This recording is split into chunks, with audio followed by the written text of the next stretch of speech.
Hi guys, welcome back to my channel. Today I'm going to be talking about October favorites. Can you even believe it? October has already come to an end. I cannot believe it. I had the same reaction at the end of August and now it's the same. But I did watch Emily in Paris this month, which was so hyped and so popular and people loved it, even though it did receive a lot of criticism. So I'm going to dive into that. But I also went down the rabbit hole of Paris and finding Parisian content because I was just like, I wish I could be there, but of course you can't be there. So that's the closest other thing that you can find to being there is to watch it. So I'll tell you about that. One of the first movies I watched this October was Serious Men, and I did a whole review about it, so you can check it out if you would like. But the movie was great in terms of acting. It had some really great social commentary on caste, class, the education system, and a lot of other different things. And it also was quite funny. So if you are in the mood for something that is satirical and really good content in the movie, then I think that's a great pick. The second movie I think that I watched was Wonder, which was just a movie on Netflix that we came across. My family, we were sitting on a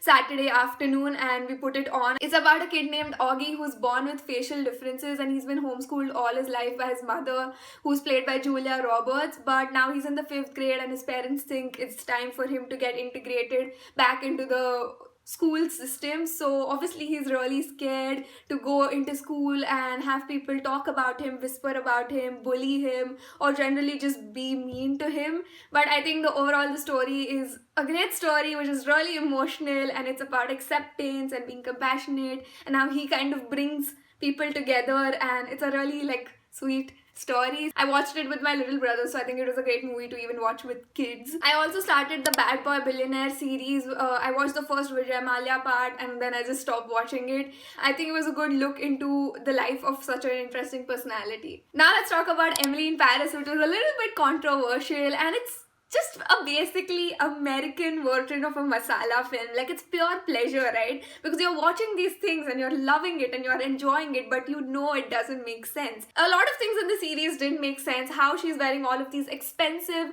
outfits. How could she even get all of that shipped from the US? It would have cost her so much money, and she's just a person working at an agency. Also, the fact that the French people, whenever they talk amongst themselves, talk in English.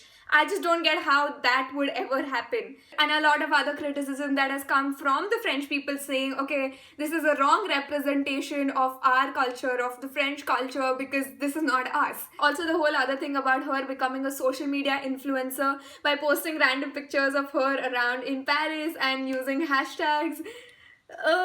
But yeah, what I'm trying to say is there were a lot of things that didn't work out for the series, and there are so many videos on YouTube of French YouTubers talking about the series and what it gets wrong, and also social media marketing people talking about what Emily in Paris gets wrong. But I think the reason Emily in Paris was still a really good watch is because we are all stuck at home in this post-lockdown world and we want to travel, we want to go to Paris, but we can't go. So this show is the next replacement. So if you enjoyed watching Emily in Paris but you want a more Parisian or true to Paris or French culture experience, then I highly recommend that you watch The Hookup Plan on Netflix. It has 2 seasons, and I can tell you right now that by the end of the 2 seasons, it has a definite conclusion and you will not be left hanging with any cliffhangers. So the Hookup Plan is about Elsa, who is single but she's still stuck on her ex, and her 2 other best friends, in a very desperate attempt for her to get over her ex and move on, they make a whole plan.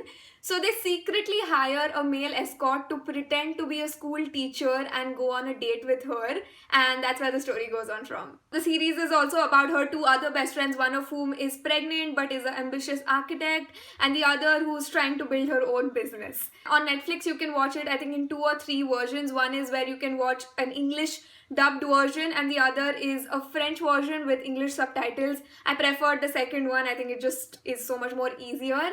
The only thing I didn't like in the series, especially in the second season, is that there's a lot of lying which feels unnecessary. But if you can get over that, I think it's a really fun and great series to watch. You're still escaping to Paris, not just as a tourist, but as a local. So yeah, that's it for today, guys. I know there weren't a lot of movies and series this month. I don't know why that is, but I hope you got some good recommendations. I hope you enjoy watching them. If you enjoyed watching this video, make sure to hit the like button, subscribe to my channel, and I will see you next time. Bye.